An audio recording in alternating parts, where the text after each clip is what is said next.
আমাদের সবার লাইফে আপস এন্ড ডাউনস আছে। আপনি যখন ভারাক্রান্ত হবেন, কষ্টে থাকবেন, এই সূরাটা পড়বেন, দেখবেন যে আপনার ডিপ্রেশন দূর হয়ে গেছে।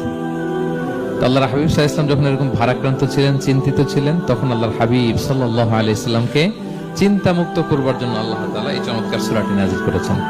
আল্লাহ নাযিল করলেন, আউযু বিল্লাহি মিনাশ শাইতানির রাজিম, বিসমিল্লাহির রাহমানির রাহিম, ওয়াদ-দুহা ওয়াল-লাইলি ইযা সাজা মা ওয়াদ্দাআকা রাব্বুকা ওয়া মা ক্বালা ওয়ালাল আখিরাতু খায়রুল লাকা মিনাল উলা ওয়ালা সাওফা ইউতিকা রাব্বুকা